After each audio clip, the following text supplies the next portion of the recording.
Hello everyone, आप सभी का स्वागत है आपकी अपनी यूट्यूब चैनल अंकित आईक्यू पे। और मैं अंकित मलिक आपके लिए 25 क्वेश्चन की एक सीरीज लेके आया हूं। अगर आप जीके अच्छे से पढ़ते हो तो इन 25 क्वेश्चनों का जितना स्कोर आपका बनता है वो प्लीज कमेंट बॉक्स में हमें बताएं।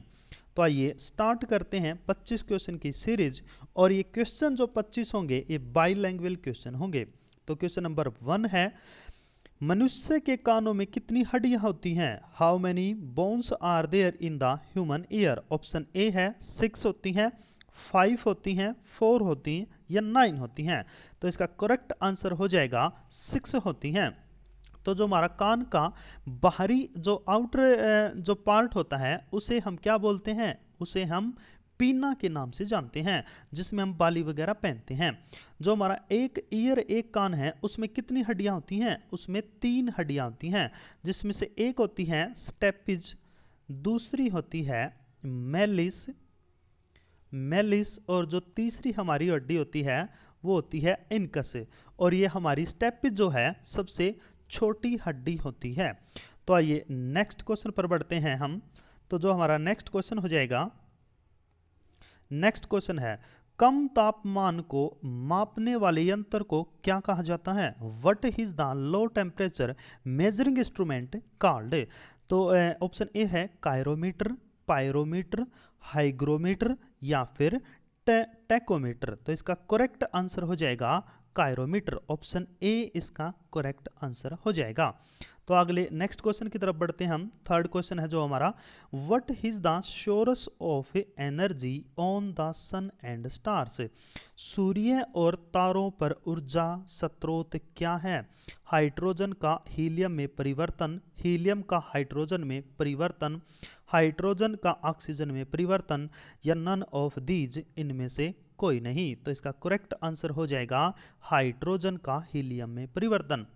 आपको पता है जो हमारा सन है वो भी क्या है? एक स्टार है। और जो सन है इस पर सबसे अधिक मात्रा में क्या पाई जाती है? हाइड्रोजन पाई जाती है। और हाइड्रोजन को क्या बोला जाता है? आवारा एलिमेंट भी कहा जाता है।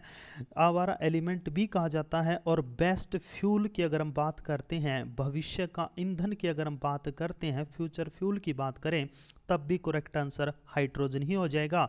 इस पूरे यूनिवर्स में, इस ब्रह्मांड में सबसे ज्यादा में मात्रा में अगर कोई पाया जाता है उसका आंसर भी हाइड्रोजन ही हो जाएगा।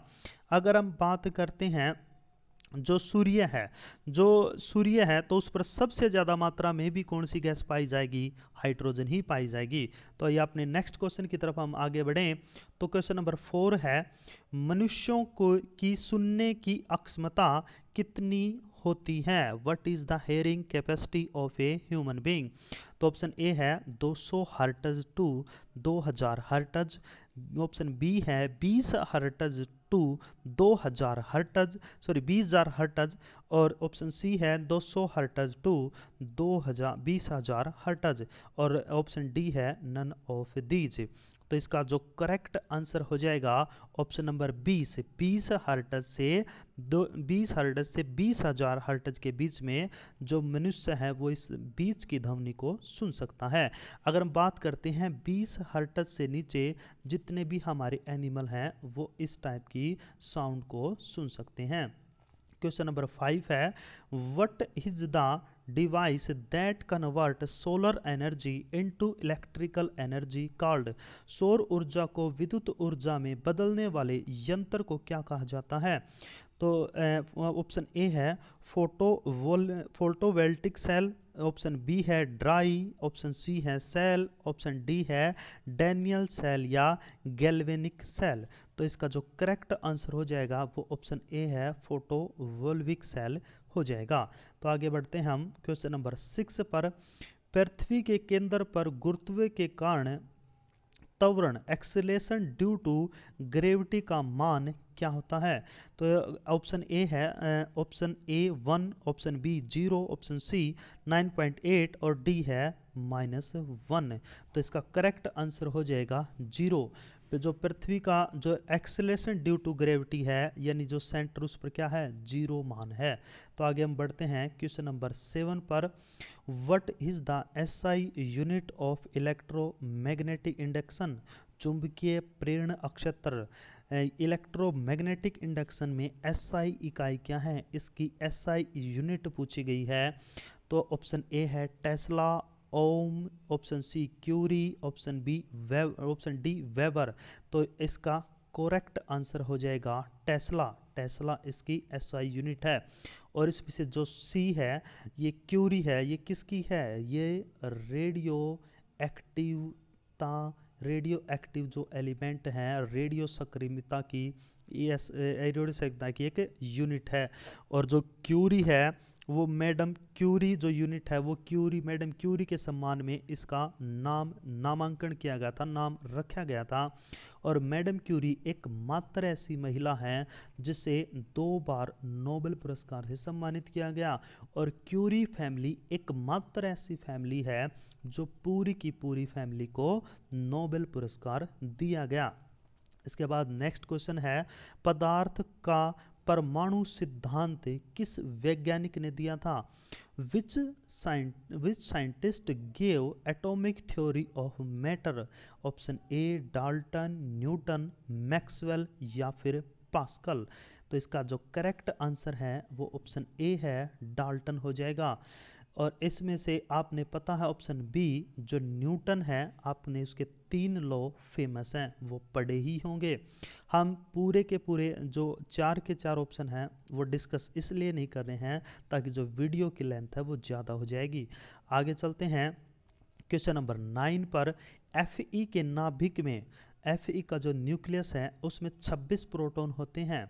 तो Fe2+ आयन में कितने इलेक्ट्रॉन होते हैं? और 2, 24, 26 या फिर 28। तो इसका जो करेक्ट आंसर हो जाएगा वो हो जाएगा 24 हो जाएगा। नेक्स्ट क्वेश्चन पर चलते हैं हम आगे।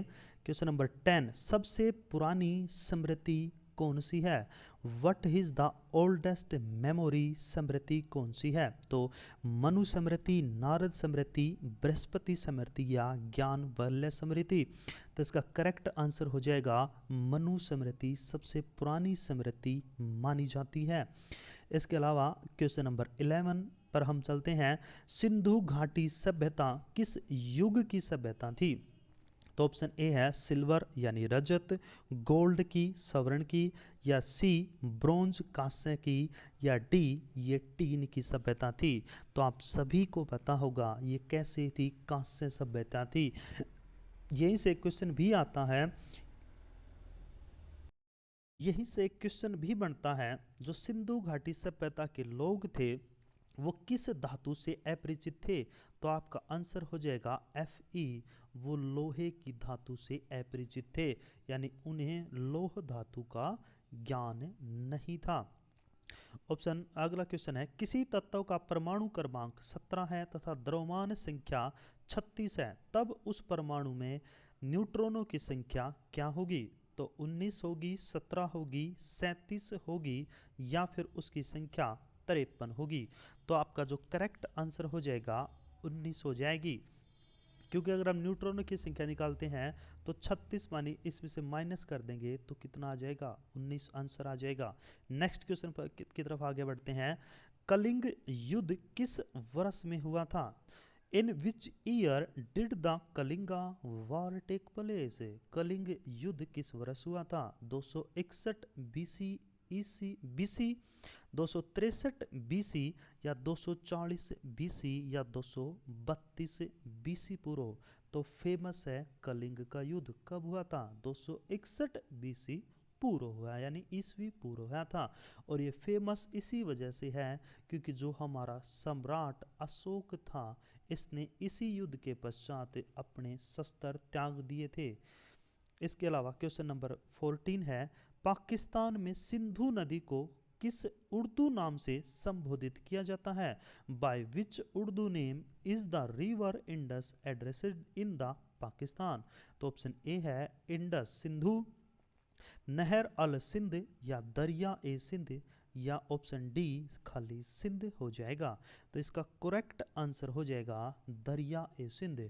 और पाकिस्तान के अगर आपसे नेशनल रिवर पूछता है तब भी आंसर क्या हो जाएगा, इंडस रिवर इसका आंसर हो जाएगा। और 1960 में फेमस है जो समझौता हुआ था जिसे सिंधु जल समझौता इंडस वाटर ट्रीटी के नाम से जानते हैं, जो 3 के मध्य हुआ था, जिसमें से एक हुआ था इंडिया और दूसरा था पाकिस्तान। और इसकी जो मध्यस्थता की थी वो वर्ल्ड बैंक ने इसकी मध्यस्थता की थी। जो वर्ल्ड बैंक था, जो इसका मीडिएटर था वो वर्ल्ड बैंक था। इसके अलावा अगला क्वेश्चन है, चरक संहिता चिकित्सा की किस शाखा से संबंधित है। Charak Samhita is the related to which branch of medicine, allopathy किससे संबंधित है। तो इसका ऑप्शन है एलोपैथी से, आयुर्वेदा से, होम्योपैथी से या फिर यूनानी से।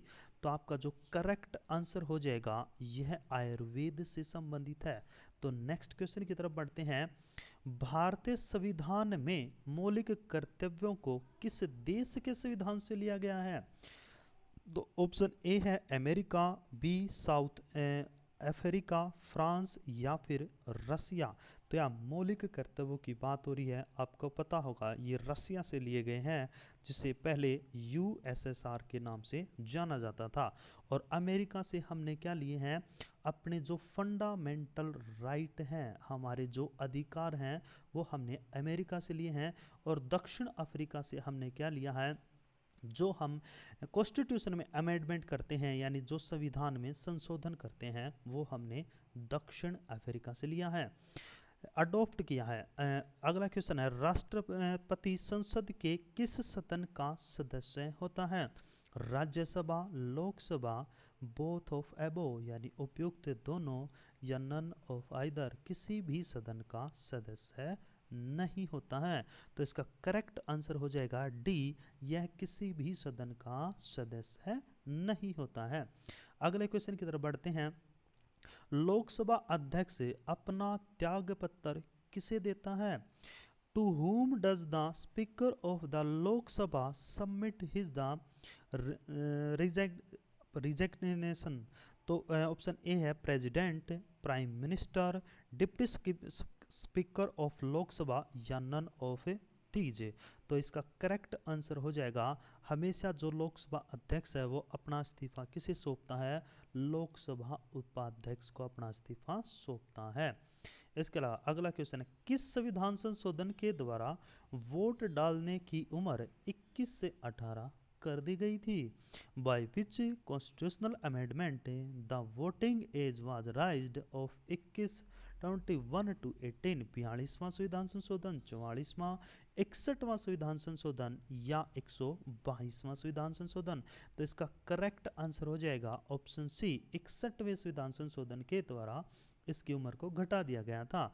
और 42वें संविधान संशोधन को क्या बोला जाता है, मिनी कॉन्स्टिट्यूशन ऑफ इंडिया, यानी इसे भारत का लघु संविधान भी कहा जाता है।